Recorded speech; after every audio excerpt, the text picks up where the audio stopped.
esta mañana es edificando con honra utensilios santos y útiles en la casa de Dios. Y leemos la escritura, la cual declara de la siguiente manera. Y dice: pero el fundamento de Dios está firme, teniendo este sello: conoce el Señor a los que son suyos, y apártese de iniquidad todo aquel que invoca el nombre de Cristo.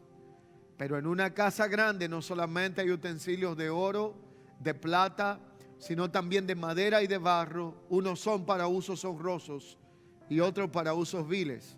Así que si alguno se limpia de estas cosas, será instrumento útil para el Señor, también dispuesto para toda buena obra. Por lo tanto, huye también de las pasiones juveniles y sigue la justicia, la fe y el amor, con los que de corazón limpio invocan al Señor. Edificando la casa espiritual, edificando con honra utensilios santos y útiles en la casa de Dios. Pero el fundamento de Dios está firme y tiene un sello. Dios conoce a los que son suyos y sabe quiénes no son suyos. Y dice: apártese de iniquidad todo aquel que invocare el nombre del Señor. Cabe resaltar que el contexto en que esta palabra es escrita es una continuidad de lo que hablábamos en días pasados.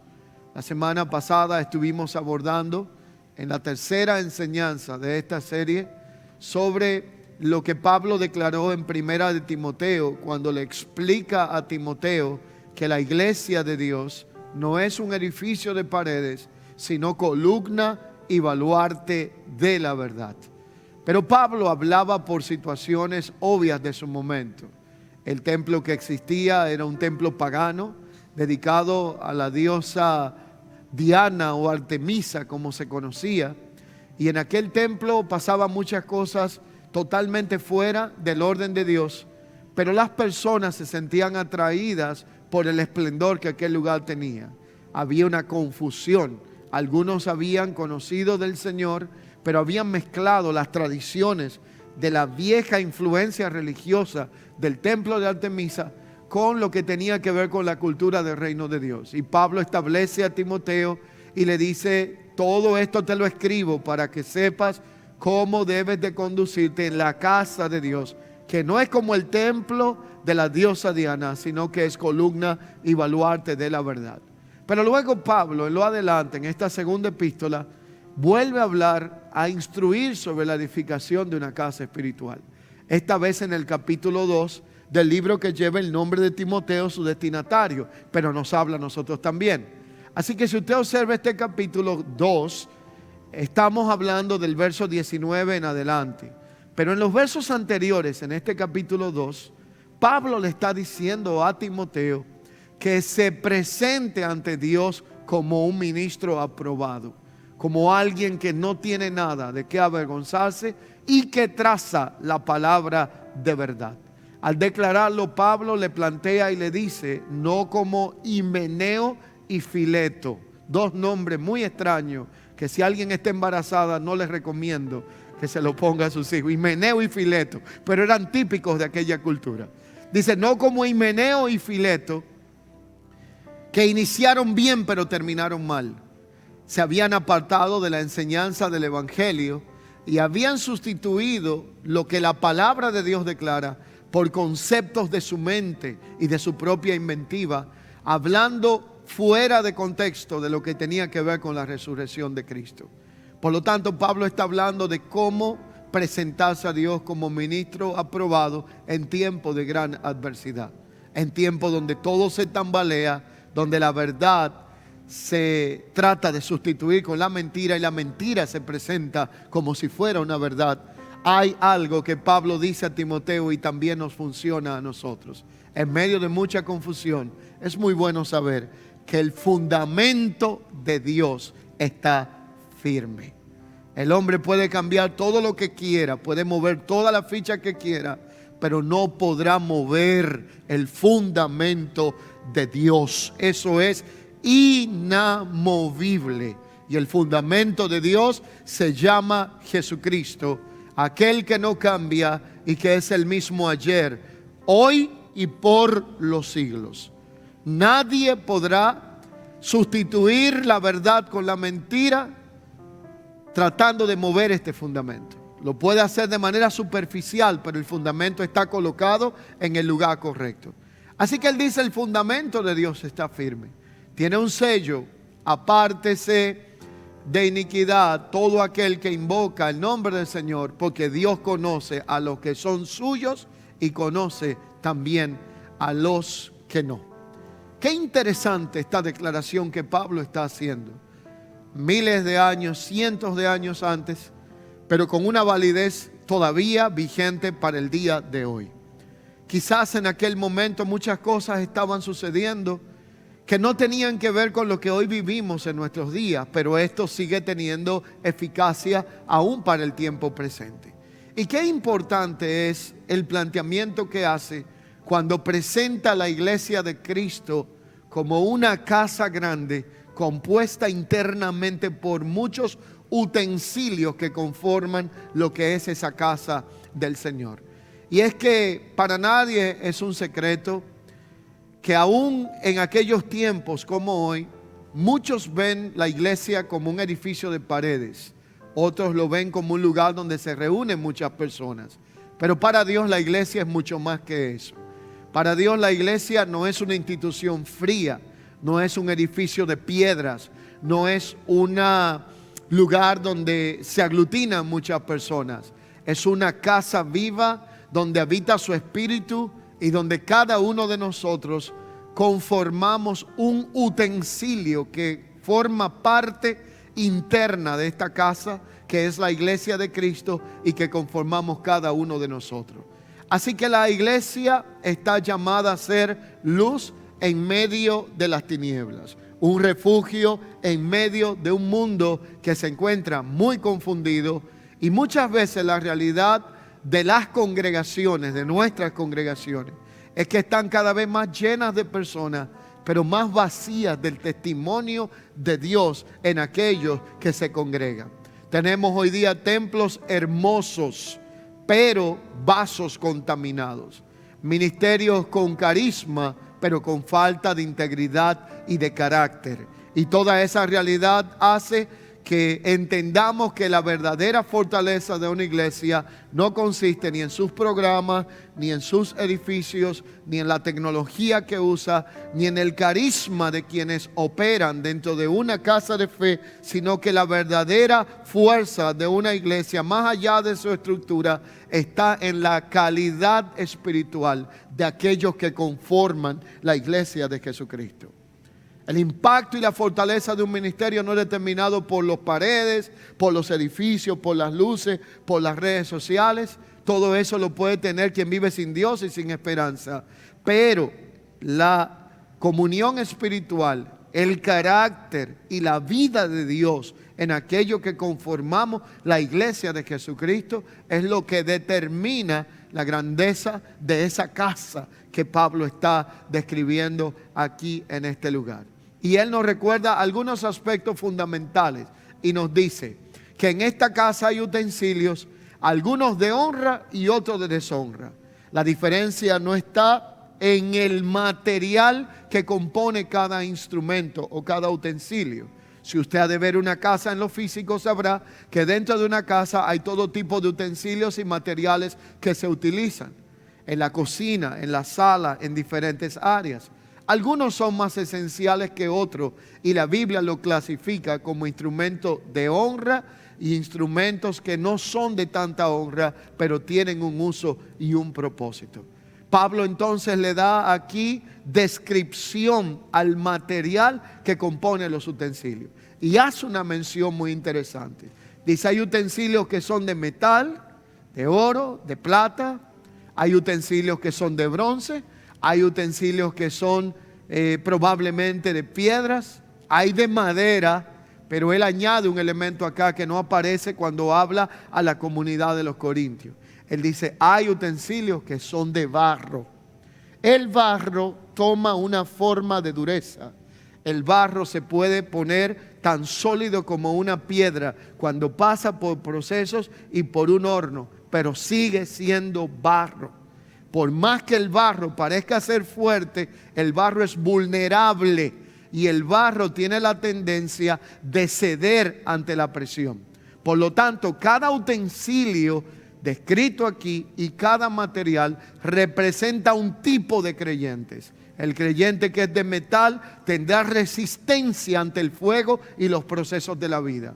El creyente que es de madera resistirá un poco, pero cuando el fuego incrementa, se quema. Y el que es de paja y residuos de la madera no soporta ni una chispa porque se consume y no soporta ningún tipo de presión. Pero el creyente que es de barro es vulnerable. Y esto me llama a reflexión de una imagen que aparece en el libro del profeta Daniel cuando habla del rey Nabucodonosor. Tiene una visión, un sueño, Daniel lo interpreta. Y en el sueño él ve una imagen muy alta, tallada, que era una especie de estatua. Tenía oro en algún lugar, plata, bronce, metales bruñidos.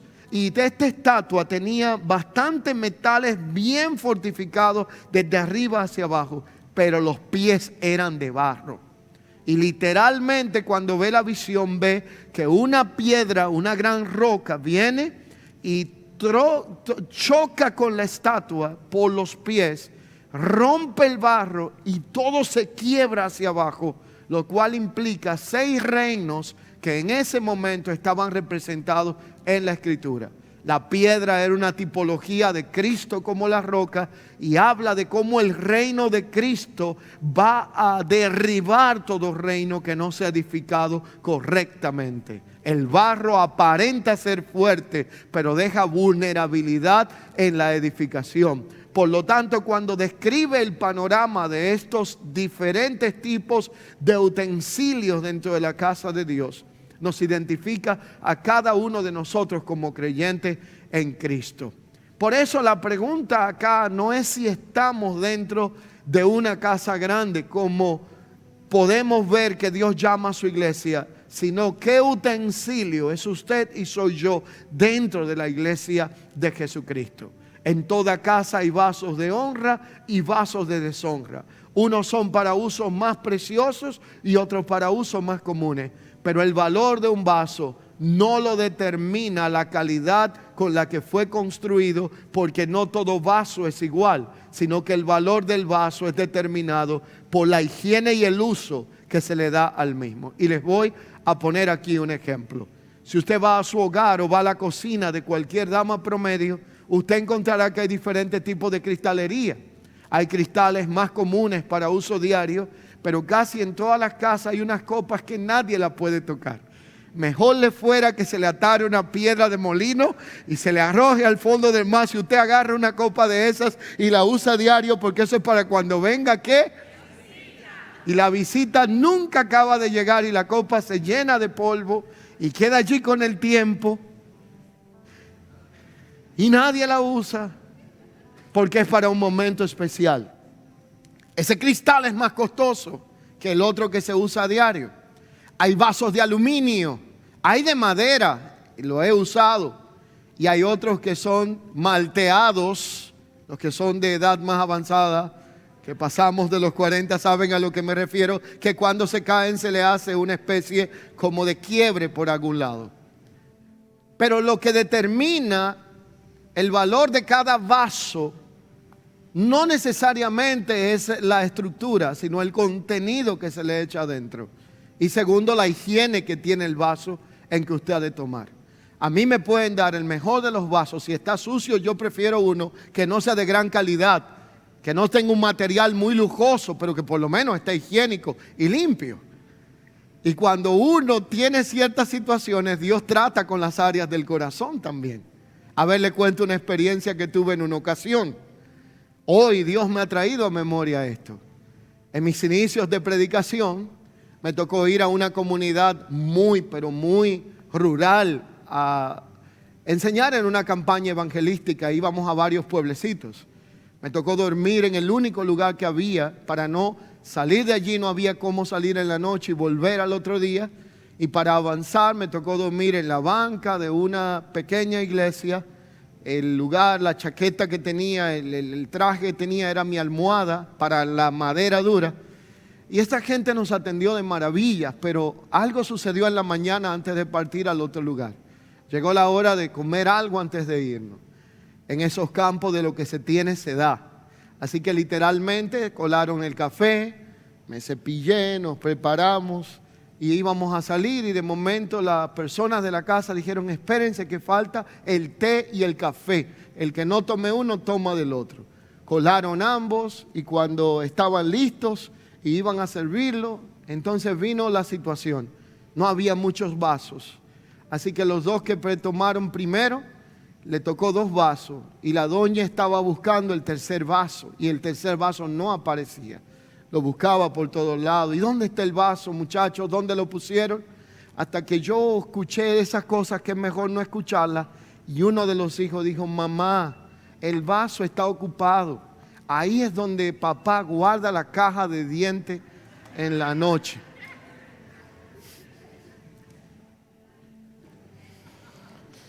Ay, Dios mío. Y la doña dijo: ¿y qué tú esperas que no saca eso y lo lavas para servirle el café al pastor?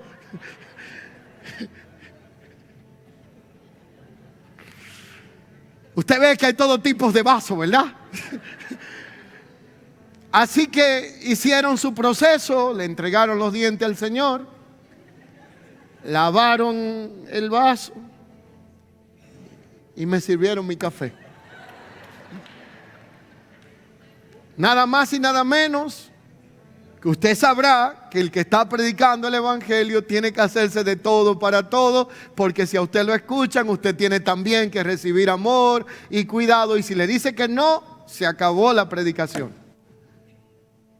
Así que yo creo que los tragos más difíciles de mi vida me tocaron en esa mañana. Recordé ese texto que dice: Señor, pasa de mí esta jarra de café, pero que no sea mi voluntad sino la tuya. Y ese día medité en el valor de un vaso. El vaso no lo define el material que lo hizo, sino el contenido que tiene dentro. Uno lo toma a gusto o no, dependiendo qué tenga dentro. Todos nosotros somos vasos en la mano del Señor. Dios quiere usarnos. Dios nos ha dado dones, nos ha dado gracia, talentos, recursos. Pero nosotros cargamos cosas por dentro. Algunos cargan amargura, otros resentimiento. La Biblia dice que de la realidad del corazón, de la abundancia del corazón, va a haber una evidencia que saldrá por nuestra boca, o va a haber resultado de qué es lo que llevamos por dentro. Todos nosotros hemos sido hechos de diferentes formas, se nos ha dado diversidad de dones, de talentos, pero en el fondo hay un solo propósito por el cual hemos sido diseñados por Dios y nos ha colocado en la casa grande que es su iglesia. Es para servir, para saciar la sed del que está en necesidad, para saciar el hambre del hambriento, para ser de bendición, de edificación, de consolación a la vida de muchos. Y es un privilegio el ser usado por Dios para bendecir a otros, y todos nosotros tenemos la misma oportunidad como vasijas y utensilios de Dios que Dios quiere utilizar para su propósito. Pero hay un requisito que Dios pone: quien quiera ser un instrumento de honra, útil para el Señor. ¿Cuántos quieren ser útiles para el Señor? Yo no quiero ser un florero en la casa de Dios, bien decorado y bonito, exhibiendo solamente lo que tengo, los dones, los talentos, cuánto sé. No, esa no es la idea. Es un vaso que Dios pueda darle agua al necesitado y saciar el hambre del hambriento, entre otras cosas. Pero esta realidad tiene un requisito indispensable, ineludible, y es que Dios dice: quien quiera ser un instrumento útil, separado para Dios y dispuesto para toda buena obra, límpiese de todas estas cosas. Ahora, como esto no es por fuerza humana, aquí el texto límpiese tiene que ver con una decisión de nosotros pero hay una obra del Espíritu que es la que nos limpia. Ninguno de nosotros por nuestra propia fuerza podremos ser buenos, por nuestra propia fuerza no podremos ser limpios. Necesitamos del Espíritu del Señor, necesitamos de la gracia del Señor, necesitamos la palabra del Señor. Pero hay cosas que le tocan al Señor, mas hay otras que tienen que ver con nuestra decisión. Y Él dice: apártese de iniquidad y de estas cosas quien invoca el nombre del Señor. Porque Dios conoce lo que son suyos y sabe quiénes no lo son, aunque mientan.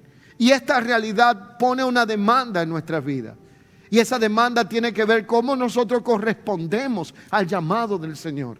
Cómo nosotros, como instrumentos de Dios, colocados en su casa y con el privilegio de servir a un Dios tan poderoso, la Biblia nos indica que hemos sido colocados como instrumento en una casa grande. ¿Por qué Dios está hablando de una casa grande? Una casa grande es aquella que la Biblia describe como una casa debido a quien pertenece. Dios es un Dios grande y poderoso, por lo tanto su casa o su iglesia es majestuosa. Una casa grande fue porque fue planeada y diseñada en gran escala. Tiene el arquitecto más brillante, puede habitar en ella una multitud de hombres y mujeres que hemos caminado sobre la faz de la tierra, y una casa grande porque esta casa grande costó un alto precio construirla. No el precio de dinero ni de piedras preciosas, sino la sangre preciosa del Cordero de Dios, que es Jesucristo. Y la limpieza espiritual de los utensilios de esa casa no es opcional, sino esencial. Por eso dice: si alguno se limpia, por lo tanto implica una acción consciente y un proceso gradual en el que el Señor nos va llevando. Va tratando con áreas de nuestro carácter, va tratando con áreas de nuestra vida. Dios está reformateando nuestros pensamientos. Dios está trabajando en la manera que juzgamos, que vemos las cosas, en la manera que descalificamos o aprobamos las cosas. Todo esto Dios lo está trabajando en nosotros. Pero Él dice: tengan cuidado y huyan también de las pasiones juveniles. Y aquí la palabra joven la relaciona con inmadurez. Y es que cuando habla de pasiones juveniles, usted sabe que la juventud es sinónimo de inmadurez. Los errores más fuertes de una vida se cometen en la juventud. Por inexperiencia, por falta de sabiduría, por falta de madurez. Los años pasan y uno solo piensa: si yo volviera a tener 15, 14, 13, 12, no hubiese hecho esto, no hubiese hecho el otro. Pero ya es tarde para volver para atrás. De alguna forma u otra, la juventud es relacionada con la inmadurez. Y luego entonces somos maduros, hemos avanzado en los años y nos damos cuenta que pudimos haber hecho algo mejor, pero la inmadurez no lo permitió. Quisiéramos volver para cambiar algunas cosas, porque ahora somos maduros, pero tal vez a través de esos errores alcanzamos la madurez que tenemos hoy. Y esa realidad no nos permite retroceder en el tiempo, sino entender que hay patrones de conducta aliados con la falta de madurez y la inmadurez. Y por eso dice: huyan de las pasiones juveniles. Regularmente las pasiones juveniles se relacionan con temas sexuales. Pero Pablo aquí está hablando de otra cosa mucho más específica. Él está hablando: huyan de esas pasiones juveniles, que son inmadureces, imprecisiones, carnalidades. Y algunas de ellas no necesariamente tienen que ver con estos aspectos, sino que dentro de estas pasiones juveniles, Él está hablando incluyendo el orgullo, la inmadurez, la envidia, el egoísmo, la contienda, los deseos de reconocimiento y protagonismo. Son parte de la inmadurez en la vida de una persona. Si me saludaron, si no me saludaron, si me buscan, si no me buscan, si me hacen sentir bien o no me hacen sentir bien. Y en el fondo todos estos aspectos de inmadurez son similares a pasiones juveniles que no lucen para alguien que es maduro. Y la Biblia dice que huyamos de estas cosas, porque estas nos impiden a nosotros ser instrumentos útiles para Dios, dispuestos para toda buena obra. Pero aquí hay dos aspectos interesantes. Huir no significa reprimir algo, sino apartarse activamente y reemplazar lo que yo me aparté con virtudes que adornen mi antiguo patrón de conducta. Por lo tanto, huir acá tiene que ver con seguir la justicia, la fe, el amor y la paz. Lo que Pablo está diciendo es: huye de las pasiones juveniles, de lo inmaduro, de lo impreciso, de todos esos detalles que corrompen el corazón y el alma.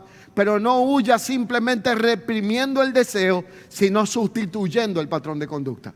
Y por eso él después dice: por eso sigan la justicia, por eso sigan la fe, sigan el amor y sigan la paz. Porque si tú sueltas un antiguo patrón de conducta y dejas un vacío, ese vacío lo va a llenar otro patrón inadecuado. Pero si yo dejo ese vacío y lo lleno con un hábito correcto o con una actitud que expresa la nueva naturaleza, entonces ahora esto tiene que traer una realidad operacional como instrumento que soy dentro de esa casa grande. Y aquí hay un tema que nos debe de penetrar en atención, que hoy día se vive mucho en el Evangelio. Vivimos un evangelio de carisma. La mayoría de personas trabajan el carisma, desarrollan el carisma, aprenden oratoria, desarrollan habilidades de escenario que no se diferencian mucho a algunos artistas que viven sin Dios y sin esperanza. El evangelio se ha vuelto un estrellato de redes sociales. Por eso usted puede ver una gama indetenible de personas actuando algo y diciendo algo que no viven y no aplican a su vida. Y peor es cuando el Hijo de Dios o los hijos de Dios no tienen discernimiento y todo lo aplauden y todo lo celebran, porque hoy día el carisma está matando el carácter. Tenemos cantidad de personas que predican con carisma, que cantan con carisma, que hacen cosas con carisma, pero tienen una ausencia de carácter que sustente el carisma que evidencian hacia afuera. Y esa realidad plantea un escenario sumamente peligroso. Demanda discernimiento en nosotros. Ese discernimiento debe de evaluar aquello que reflejamos versus la realidad que vivimos. Cuando hablamos de carisma, hablamos de dones, talentos y habilidades. Y cualquier persona puede tener dones, talentos y habilidades, pero cuando hablamos de carácter, hablamos de la naturaleza formada en Cristo. Y la naturaleza de Cristo tiene 3 elementos innegociables. Cuando Filipenses capítulo 2 versículo 5 dice: haya en nosotros el sentir que hubo en Cristo Jesús. Ese carácter de Cristo en nuestra vida involucra 3 elementos. El primero se llama humildad, el segundo se llama integridad y el tercero se llama obediencia. Voy a repetir 3 elementos que serán esenciales si queremos que sea formado el carácter de Cristo en nuestra vida. Número 1, humildad, el sentir que hubo en Cristo. Número 2, integridad. Y número 3, obediencia. Obediencia a Dios y su propósito, aunque no entendamos lo que Él nos está demandando en el momento. Y Pablo nos recuerda que no todos los instrumentos tienen el mismo valor ni la misma utilidad, pero lo importante no es el tamaño, la posición, el reconocimiento del utensilio, sino si es de honra o deshonra. Un instrumento de honra buscará honrar al dueño, a Dios, que es el dueño de todas las cosas.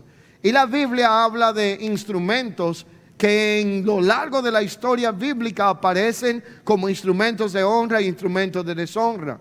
Por eso en el Antiguo Testamento los utensilios del templo eran santificados para el uso de Dios y no se podían usar para otra cosa.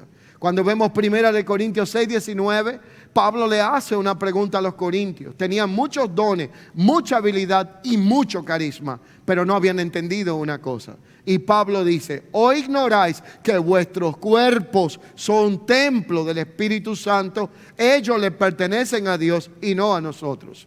Por lo tanto, nuestra vida ya no nos pertenece a nosotros, sino a Cristo. Cuando Cristo paga el precio y lo efectúa en la cruz por nuestro rescate, por nuestra esclavitud, muertos en delitos y pecados, y el justo va a la cruz que le tocaba al delincuente y al pecador para ocupar el lugar de aquellos injustos que éramos nosotros. El intercambio producido en la cruz hizo que Cristo pagara un precio tan alto que ahora ya yo no tengo una vida propia que me pertenezca, sino que ahora mi vida le pertenece a Cristo y creo que la suya también. Nos debemos a Dios. Esto no se trata de nosotros, sino de Cristo. No es cómo me veo, cómo me gusta, qué quiero proyectar. Aquí nadie tiene que proyectar su figura, ni su imagen, ni su carisma, ni su don, sino que el objetivo en el Evangelio es que Cristo sea visto en nuestra vida. Y a más de Cristo en nosotros, mayor será la expresión de la gloria de Dios por medio de nuestra vida. El problema es que tenemos demasiadas personas que no han pasado por la cruz. Todavía los gobierna el protagonismo, les gobiernan las cámaras, les llama la atención el aplauso, la aprobación de los hombres. Son capaces de disfrazar la verdad con la mentira para quedar bien con los hombres, pero a Dios le manifiesto lo que somos y a Dios no lo podremos engañar nunca. Y esa realidad hace que la obra de Dios no se edifique sobre la espectacularidad del carisma, sino sobre la solidez del carácter. Alguien dijo en una ocasión: el carisma te puede abrir muchas puertas, pero el carácter, si no es el correcto, se encargará de cerrarlas. Cuando el carisma es aquello que te abre paso en la vida y no dejas que Dios trabaje el carácter, todo el paso abierto estará cerrado cuando tu carácter real salga y entonces arruine aquello que el carisma en algún momento te otorgó. Por lo tanto, utensilios en la casa de Dios son importantes para el uso del Señor. Y esa realidad dice que los dones llaman la atención, pero los frutos revelan la consistencia del mismo. Por eso en la vida cotidiana, en la fidelidad, en la integridad, en la obediencia, en donde se demuestra qué es lo que sustenta nuestra vida. La meta no es cuántos dones manifestemos, sino cuánto de Cristo se refleja en aquello que hacemos para Dios y en el Señor. Un vaso de honra no se define por lo que hace en público, sino por cómo vive en lo secreto.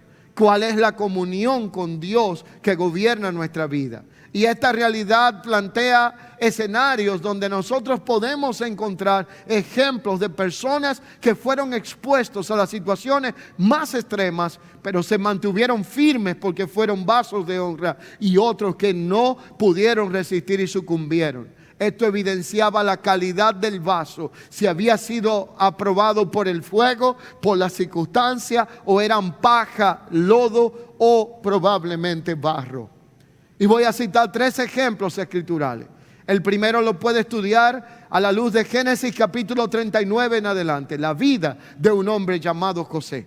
José fue puesto ante tentaciones muy fuertes. José decidió honrar a Dios por encima de toda circunstancia, ser íntegro para con Dios, tener carácter delante de Dios y de los hombres. Esto le costó un precio muy alto. José fue al calabozo. Del calabozo Dios lo sacó desde allí hasta reinar. Pero ¿qué sucedió con la vida de José en un momento determinado? José evidenció que el carácter está por encima del carisma y de los talentos, y José estableció un modelo de gobierno que en 7 años de hambruna sustentó a toda una nación. Hasta el día de hoy gobiernos de la tierra han copiado el modelo de José, que es el poder abastecer unas reservas de recursos para cuando vengan los días de adversidad. José operó con la sabiduría de Dios en el tiempo de abundancia para poder estar firme en el tiempo de la adversidad, porque puso carácter por encima de lo que era carisma, y esto sostuvo un liderazgo que lo caracterizó como un instrumento de parte de Dios, que hasta el día de hoy, cuando la gente piensa en José, le da honra y gloria al nombre del Señor. El segundo ejemplo es el ejemplo de Isaías. Isaías capítulo 6 versículo 1 lo puede estudiar. Isaías era un profeta poderoso de Dios, Jugó un rol predominante en la nación de Israel en su historia y hasta el tiempo de hoy. Fue el profeta que más fue usado para revelar al Cristo que habría de ser manifestado. Preparó un camino al Señor. Habló de su crucifixión, de su nacimiento, de cómo sería llamado consejero, Dios fuerte, Padre eterno, príncipe de paz. Isaías capítulo 9, Isaías 53, entre otros pasajes, revelan toda esta realidad. Pero es a la luz de Isaías capítulo 6, versículo 1 en adelante, que Isaías declara: en el año que yo vi al rey, en el año que murió el rey Usías, vi yo a Dios. Él estaba sentado en un trono alto y sublime. Sus faldas llenaban el templo. Por encima de él había querubines, serafines. Uno a otro gritaban, daban voces, decían: santo, santo, santo es el Señor de los ejércitos. Era una visión gloriosa que este hombre tenía. Y él estaba fascinado, amaba a Dios y estaba contentísimo de que estaba allí viendo la gloria misma de Dios. Hasta que de momento se dio cuenta que tenía un problema. Isaías era un hombre de labios inmundos, impuros, pero había visto a Dios y él sabía que algo tenía que cambiar. Por lo tanto, es a la luz de ese encuentro con el Señor que él aparece profetizando las cosas más gloriosas, porque dice que de un momento a otro él dijo: ay de mí, en medio de la visión, que soy un hombre de labios impuros. Pues mis ojos han visto a Dios, pero tengo un problema con mi boca. Se lo estoy poniendo en buena frase, ¿no? En mi corazón honro a Dios, pero cuando abro esta boca, esto es lo que, ¿verdad?, podemos aplicar a nuestra realidad contextual. Entonces dice que un ángel tocó una tenaza, tomó y sacó un carbón encendido de un altar. Era tipo y sombra de lo que había de venir. No vaya usted a buscar un altar por ahí o un tizón de algo por ponérselo en la boca. Era una simbología, tipología. Y pasó carbón encendido por sus labios, tipo de que el fuego consuma la grosura, y tipo de purificación. Purificó su boca. La Biblia dice que la boca habla de la abundancia del corazón. Usted quiere saber si una persona ha cambiado, no lo mire solamente en su apariencia, sino obsérvelo cuando tropieza con algo. Y si va descalzo, más. Obsérvelo cuando está dándole a algo y se equivoca de objeto y se da en un dedo. O como cuando cierra la puerta de un vehículo, que viví la experiencia y se le queda un dedito allá. Usted sabrá si lo que sale de esa boca está conectado a lo que está dentro de ese corazón. Si se lleva una sorpresa, es pura coincidencia y casualidad. O cuando está bajo presión, o cuando se siente acorralado, amenazado. ¿Cómo responde a la realidad? Isaías dice que de momento pasó carbón encendido por sus labios. Y entonces de ahí en adelante el desenlace de esto es que habla de cómo este Isaías en un momento determinado fue purificado con el carbón encendido antes de ser enviado. Y ahí cuando fue enviado es donde encontramos a un Isaías que evidencia un carácter de parte del Señor. Y allí es limpiado su pecado, quitada su culpa. Y ahí Isaías escucha la voz de Dios llamándolo y pudo responder: heme aquí, envíame a mí. Por lo tanto, un utensilio sin ser limpio no puede ser usado en plenitud. Usted quiere que Dios use su vida, lo primero que tiene que hacer es pedirle al Señor que limpie la vasija. Porque Dios no sirve a otro en vasos contaminados. Y la vasija tiene que ver con nuestro corazón. Y todos queremos que Dios nos use.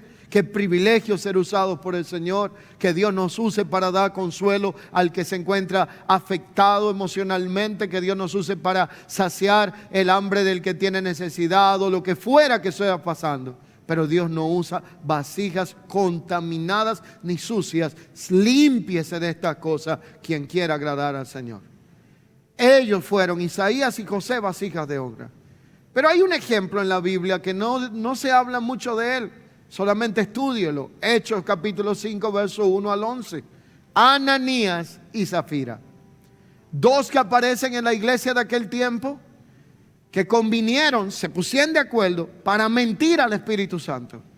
Él cae muerto y 3 horas después cae muerta ella, sin saber lo que había pasado allí, porque allí hubo una confrontación a una realidad y a un corazón engañoso que en algún momento quedó evidenciado. Y esta realidad habla de utensilios contaminados. Tenían el carisma, pero fue saboteado por la mentira y la ambición, que también se traduce como falta de carácter en la vida de estos dos personajes. Y esta realidad implica que ellos quisieron aparentar honra, pero ellos fueron evidenciados por la deshonra, y esto nos enseña que no podemos ser instrumentos de bendición si nuestro corazón no está definido a vivir hacia una dirección y un propósito.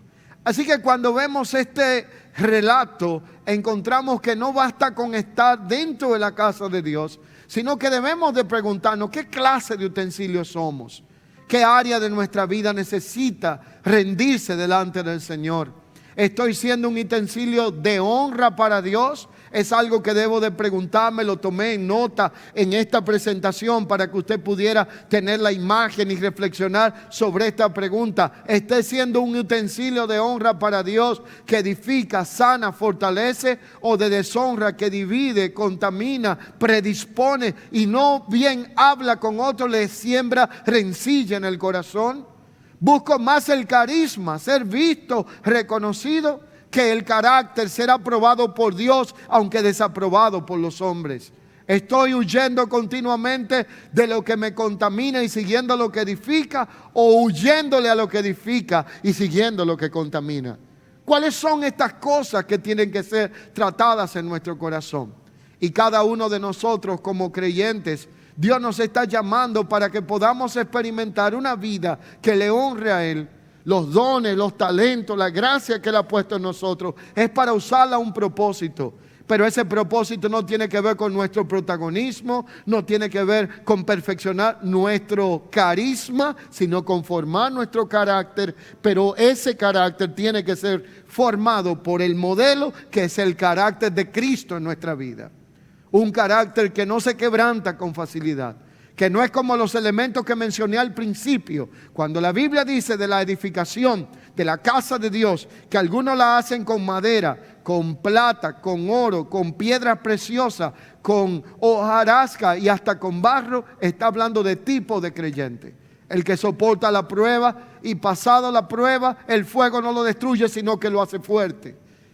Pero también habla del creyente que no ha soportado mucho fuego y que ante cualquier cosa cede con facilidad. Y habla de otro que se desvanece con facilidad. Pero Dios quiere que seamos creyentes, que estemos alineados a su propósito en todo tiempo, en toda circunstancia. Y esto es imposible humanamente hablando.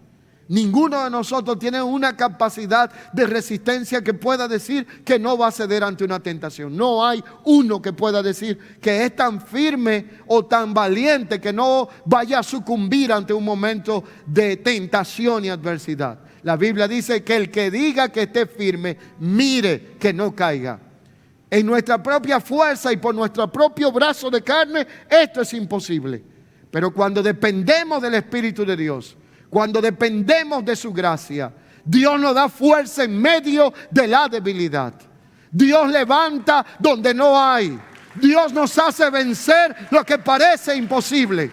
Porque no depende de nosotros, sino de su gracia. No se trata de nosotros, sino de Cristo. Y Cristo en nosotros se encarga de darnos la victoria, de manera que como Pablo podamos decir: yo en lo humano no podía, pero ahora entiendo que todo lo puedo en el Cristo que me fortalece. Por lo tanto, lo que antes no podía en mi fuerza y en mi carne, ahora lo puedo en la fe del Hijo de Dios. Este texto lo leemos muchas veces, pero no siempre lo aplicamos. ¿Usted quiere que le diga cómo podemos aplicar este texto muy bien y de manera práctica? Hágase una listita de todo lo que antes usted no podía. Porque eso es lo que dice el texto. Lo que no podía en la carne, ahora lo puedo en la fe del Hijo. Usted dirá, pastor, yo no podía comprar un carro del año. No, yo no estoy hablando de eso. Yo le estoy diciendo si usted no podía guardar un secreto. Porque lo del carro lo puede tener uno que no tenga a Dios también. O no hay quienes son ateos y tienen buenos carros del año también. No me venga a hablar de bendiciones por cosas materiales. Por favor, sáquese eso del disco duro de su mente. Yo estoy hablando de otras cosas más difíciles de resolver. Lo que antes no podía en la carne. Usted no podía guardar un secreto. Usted no podía soportar que alguien hiciera algo que a usted no le gustara sin una explosión de su carácter, que dijera 2 o 3 palabras, que se volviera un samurái en cuestión de 2 segundos. Usted sabe a lo que me refiero. No podía dejar pasar por alto una ofensa. No podía perdonar. No podía decir una oración o una conversación sin 3 palabras descompuestas y malas. Y lo que antes no podía en la carne, ahora lo puedo en la fe del Hijo de Dios. No resistí a esa adversidad, ahora ha pasado los peores procesos y te das cuenta que no es usted, sino la gracia de Dios obrando en su vida, porque su gracia es capaz de darnos fuerza en medio de toda la debilidad que podemos tener. Y aún Jesús en los días de su carne, ofreciendo súplica y ruego por lo que venía en la cruz y el dolor que estaba viviendo, fue oído a causa de su temor reverente, y Dios le dio una victoria y un nombre que es por encima de todo nombre, porque el que se humilla, Dios se encarga de exaltarlo aún en las circunstancias más vergonzosas y extremas, pero al que se exalta, Dios se encarga de humillarlo. Humillaos pues bajo la poderosa mano de Dios, para que los exalte cuando fuere su debido tiempo. Pero la realidad es que hoy día, más que nunca, la sociedad cuestiona la autenticidad de la iglesia y hasta de nuestra fe. Y esto es por causa de que cada vez tenemos más personas llenando los templos en diferentes lugares del mundo. Pero cada vez tenemos creyentes más vacíos de la presencia de Dios. No quieren orar, no quieren leer la Escritura, no quieren congregarse, no quieren adorar al Señor, no quieren obedecerle. ¿Y cómo usted pretende evidenciar y disfrutar del poder de Dios en una vida solamente de apariencia y de carisma? Pero si a eso vamos, ¿qué pasa con lo que ministramos al Señor y a las personas de parte del Señor? La mayoría solo busca verse bien, tener una buena apariencia en la plataforma, hacer un buen espectáculo y show. De eso están llenos las redes sociales.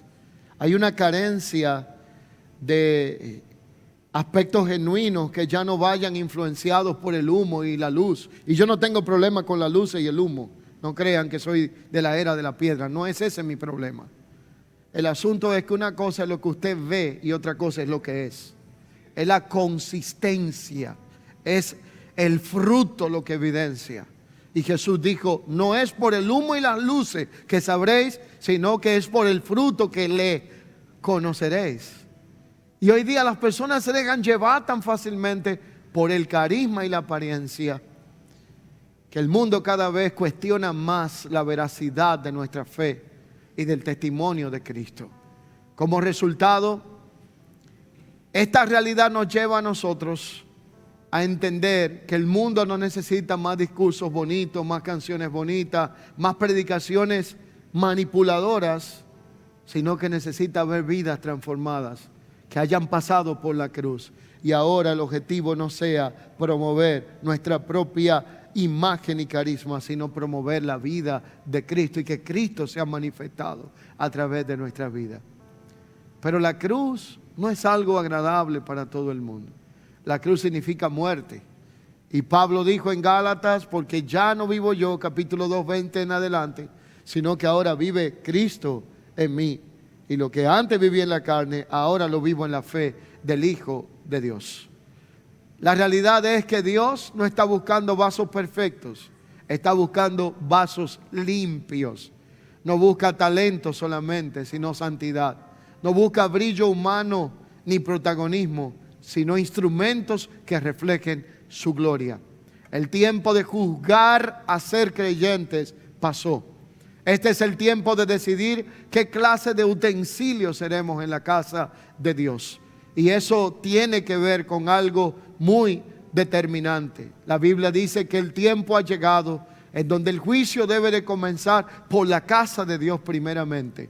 Y aquí la palabra juicio tiene que ver con una especie de inspección, de levantamiento, de escrutinio para saber qué es lo que está moviendo y motivando aquello que somos y hacemos. Y si el justo con dificultad se salva, en donde aparecerá el impío y el pecador. La buena noticia es que la palabra dice que si alguno se limpia de esta cosa, será instrumento de honra, útil, santificado al Señor y dispuesto para toda buena obra. ¿Y qué habla Dios de instrumento acá? Está hablando de personas usadas por el Señor para manifestar su propósito. Usted no va a necesitar un púlpito, ni un micrófono, ni una plataforma. Dios te puede usar en tu casa, con tus hijos, formando una generación de gente que ame, honre y tema a Dios. Dios te puede usar en el lugar de tu trabajo. Dios te puede usar con tus amigos. Y cuando vemos un referente de esta palabra instrumento, en Hechos capítulo 9, cuando un hombre llamado Saulo de Tarso todavía, escúcheme bien, todavía tenía salpicada la ropa de sangre de uno llamado Esteban, que murió como un mártir. En Hechos capítulo 8 y capítulo 7 aparece la historia. Y Saulo todavía con la ropa salpicada de sangre, con el pecado de que perseguía y tenía cartas y respiraba amenazas y muerte contra la iglesia del Señor. Cuando Dios le revela a Ananías que vaya y ore por Saulo, este hombre que todavía estaba en el proceso, con sus ojos llenos de escamas, Dios le dice a Ananías: ve porque, escuche bien, instrumento, vuelve y usa la palabra, instrumento escogido me es este, para llevar mi nombre en presencia de los reyes y de los grandes de la tierra. ¿Estaba Saulo en la condición? No lo estaba. Pero ¿por qué Dios lo llamó un instrumento? Porque Dios no nos juzga a nosotros ni nos mira en base a nuestro pasado, sino a la decisión y la realidad del presente y al futuro glorioso que Él tiene reservado para nuestra vida. Porque Dios no te ve basado en la condición que estás hoy, sino que Él tiene la capacidad de ver lo que te convertirás mañana cuando seas transformado en su mano y puedas ver su propósito manifestado. Qué bueno que Dios nos ve como mira el hombre. Usted y yo hubiésemos visto a Saulo en Hechos 9 y lo descalificamos. Decimos: quítenlo de allí. Pero Dios no estaba viendo el perseguidor de la iglesia. No estaba viendo un asesino. No estaba viendo un hombre con escama en los ojos allí rendido. Estaba viendo un instrumento poderoso que Él iba a formar para manifestar su nombre en presencia de los grandes y de los reyes de la tierra.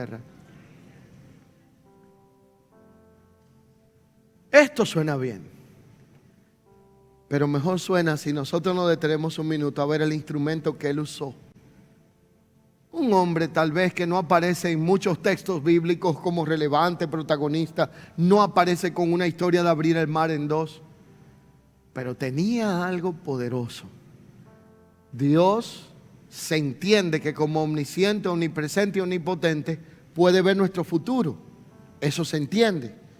Pero que Dios se lo diga a este hombre y le diga: ve y ora por uno que humanamente no se ve bien, pero ante mí se ve bien, demanda que este hombre era un hombre de obediencia y fe. Y le voy a decir un secreto aquí a voces.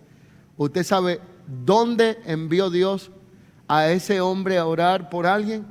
A orar por el asesino más temido de su momento de cristiano, y a quien envió fue a un cristiano. Hoy suena muy bien leerlo, pero es como que yo le diga a usted hoy: hermano, te tengo una asignación, Dios te quiere usar, vete donde el asesino más grande de creyentes, él tiene carta y amenaza para matar al primero que se le acerque, ve y ora y dile que Dios lo quiere usar. Ay, qué bonito. Leerlo ahora es muy bien, pero obedecerlo allí es lo glorioso de todo esto. Y él fue obedientemente y oró. Y ahora cuando leemos este texto de Pablo a Timoteo, donde le dice, la casa de Dios tiene un fundamento firme y esa casa de Dios tiene instrumentos dentro que Dios quiere usar para honra y no para deshonra. Ese Pablo habló de instrumento porque él supo lo que es ser un instrumento en la mano del Señor. Dios quiere transformar nuestra vida y hacer de nosotros instrumentos para su gloria. Yo me he puesto a pensar, mis amados hermanos, mientras nosotros solamente queremos ser floreros decorativos, bonitos, con muchos dones y talentos, para decorar las entradas de una casa, Dios quiere que seamos vasos que podamos servir a generaciones. Usted sabrá cuántas personas serán transformadas y alcanzadas por la enseñanza y el testimonio de vida que tengas. Probablemente tu ministerio no está en los lugares públicos, sino en la formación de tus hijos, en la casa, mujer, que probablemente tienes esa asignación. Probablemente el lugar donde Dios te ha colocado en el trabajo.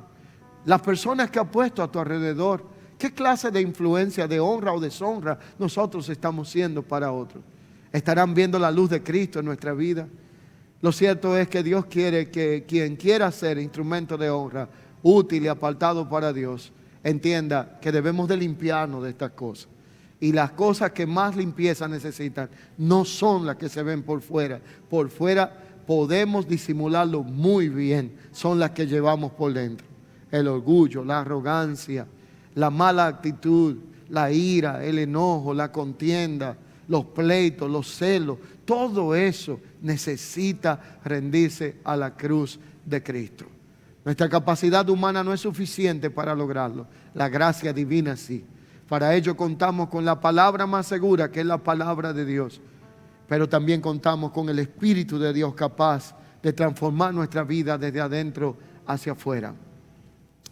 La iglesia de hoy necesita menos apariencia y más autenticidad, menos carisma y más carácter, menos brillo humano y más de Cristo formado en nosotros. Lo que impactará a esta generación no será la grandeza de los números ni la más fuerte adquisición de recursos que podamos tener, sino más bien que lo que más impactará y transformará esta generación es que podamos ser instrumentos de honra que el Señor pueda usar para manifestar su propósito y su gloria en esta tierra. La gran noticia que tengo antes de concluir esta enseñanza es la siguiente. Los días de José pasaron. Los días de Isaías terminaron. Los días de Pablo caducaron y tenemos aquí la historia y los días de Timoteo también. Con quien Dios está contando en este momento. No es con José, ni Isaías, ni Pablo, ni Timoteo. Es contigo y conmigo. Y lo único que Él está esperando es que digamos, heme aquí, Señor, úsame a mí. Obra a través de mi vida, trabaja a través de mi vida. Tú conoces todo lo que hay dentro de mi corazón. Y como empecé esta enseñanza, segunda de Timoteo capítulo 2, verso 19, Pablo le dice a Timoteo, pero el fundamento de Dios está firme. Y cuando le dice el fundamento de Dios está firme, le dice la base firme e inmutable del plan de Dios, nadie la podrá cambiar ni la podrá mover. Conoce el Señor a los que son suyos y apártese de iniquidad todo aquel que invoca el nombre del Señor. Hemos hablado estos días de construir, de edificar. Todos nosotros tenemos una labor de colaborar con la edificación. Dios está construyendo cosas en su iglesia, pero usted también es responsable, si es casado, de construir en su matrimonio, de edificar en su matrimonio. La mujer sabia edifica su casa. El hombre edifica también la familia y la generación. Tenemos que ser edificadores y colaboradores de la edificación. Pero hay un tema que quiero dejarlo como punto final.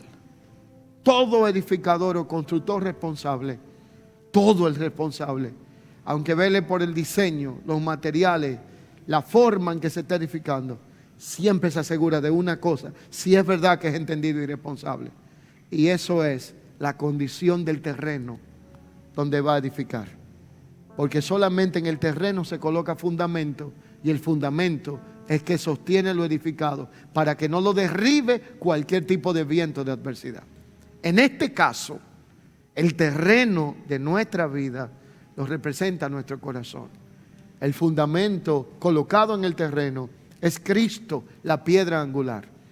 La pregunta entonces sería, si Dios quiere edificar cosas poderosas en nosotros como instrumentos que quiere usar para su gloria, si Dios nos ha puesto la responsabilidad con privilegio de tener una familia, esposa, esposo, hijos, para edificarlos con lo que hemos recibido de Dios, con la sabiduría de Dios, con la gracia de Dios, con la verdad de Dios, con el Espíritu de Dios, no en nuestra capacidad, que no hay nada bueno, en la gracia del Señor y por el Espíritu de Dios. ¿Será que hemos detenido algún momento antes de seguir construyendo para edificar, revisando y evaluando la condición del fundamento?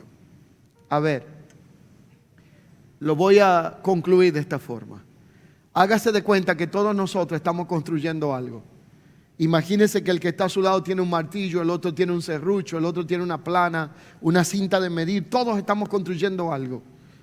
Nietos, hijos, esposos, esposas, nosotros mismos estamos trabajando, contribuyendo con la edificación de lo que Dios está construyendo en nuestra vida. Todo, Dios nos está demoliendo paredes, construyendo áreas nuevas, tratando con nosotros. Pero por un momento hágase de cuenta que esta palabra viene para poner un letrero que dice obra detenida. ¡Puf!